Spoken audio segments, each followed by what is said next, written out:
So there's this idea in America that cops become cops because they're really good people and they want to help others, they want to protect the community, and they should be looked up to and respected. And there's a lot of cops out there like that. I'm not saying that there aren't. There's definitely cops out there that you should respect and look up to.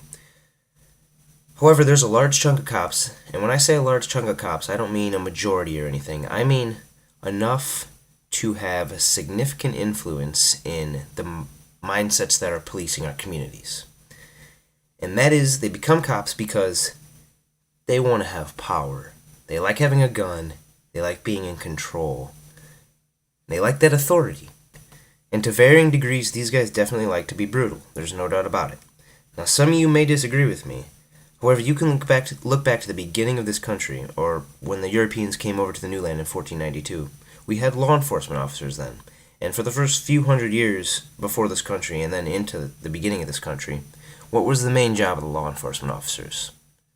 That was to protect slaveholders, make sure the African Americans didn't run away or get out of line, etc., to enslave the Native Americans when necessary, and to take the Native Americans' land away from them.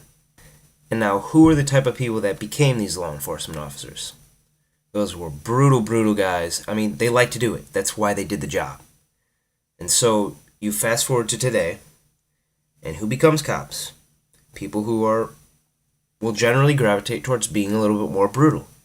And I do actually understand to some degree that it is kind of the nature of the job, and cops do need to be a little bit more aggressive. However, that feeds into my larger point, and that is the entire policing institution is completely rigged against the people. Because the cops are there to protect the state. When push comes to shove, they're there to protect the state. And there's no better example than the Dakota Access Pipeline right now. Right now, they're about to drill under Lake Oahe and build a pipeline, even though they have not gotten permission from the Army Corps of Engineering. They already said they're about to do it no matter what. Now, the cops, they should be facing the corporation who's building and going after them. But what are they doing? They're facing the people. They're facing the people because the corporations are the state, and they're there to protect the state. Right now, people are being maced, pepper sprayed, shot with rubber bullets by cops, all at the behest of the state, because that's who they're there to protect.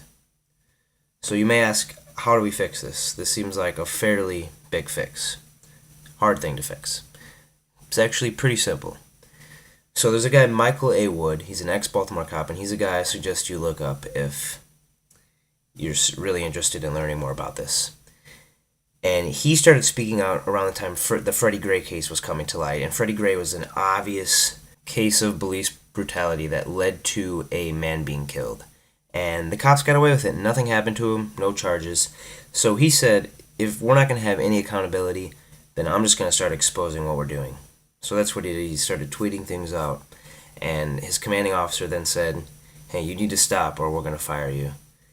And so he quit.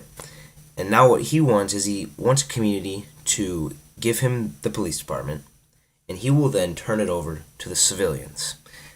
Now what he means is you would get a board of civilians. These people would likely volunteer because if the word got out about this, then I think people would want to do it. You would get a board of civilians, and the civilians would communicate with the police officers, and they would dictate how they police the community, what they would do, how they would do it. They would coordinate things. And that's how you forge a relationship, and then the cops actually would protect the citizens as opposed to the state, which is what they do now. So there's a couple things I'm going to talk about that could be implemented right away and that should be implemented right now. And the first is de-escalation tactics. So right now cops are trained shoot, shoot, shoot. Shoot first, ask questions later. They are also told that there are so many threats out there. Everything could be a threat. Someone might have a gun, someone might do this, someone might be crazy, you don't know what could happen. They're fear-mongered on top of being trained to shoot really quickly. And also cops demand respect. I've been stopped by a lot of cops. They demand respect pretty much. And they just have this aura about them that you must respect me. That's the way they're trained. They're trained to demand respect. They're trained that if a person isn't showing you respect and isn't doing exactly what you say, then you need to take action. You need to escalate. And that's why we get so many problems. We have so many people shot in this country, is because within a population, there's going to be people that aren't going to listen to every single word a cop says. So the cops are going to escalate the situation, and then look at that, they're shot dead. So we need to start teaching cops to de-escalate things. Honestly, it should be viewed in the policing community that the killing of another person, the person you're supposed to protect, is an ultimate failure of your job. Even if it's self-defense, it doesn't matter. There doesn't always need to be repercussions, but you at least have to take a step back and reassess the situation and say, okay, how could we have done this better? How could we have not killed the person? That's all you need to do. And then things will get better from there. And another thing we can do right away is end the drug war. And this one makes so much logical sense. What we're doing right now is we're telling our cops, okay, these people, these drug dealers, these drug addicts, they're bad people. Even though really, deep down, these people are hurting inside.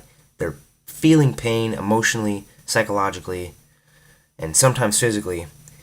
And that's why they're taking the drugs, to escape that pain. But we tell the cops, these are bad people, you need to go arrest them, you need to go put them in jail. You need to go dehumanize them, because that's what we said. We make the laws.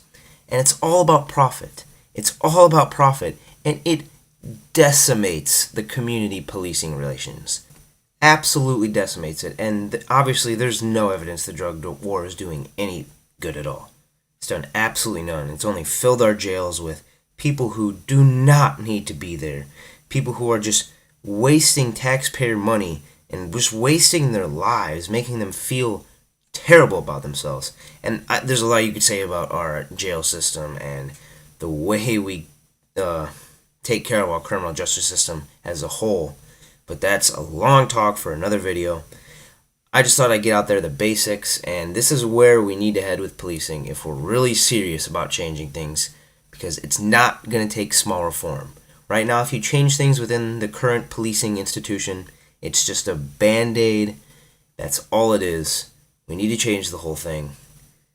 Now is a better time than ever. On the real.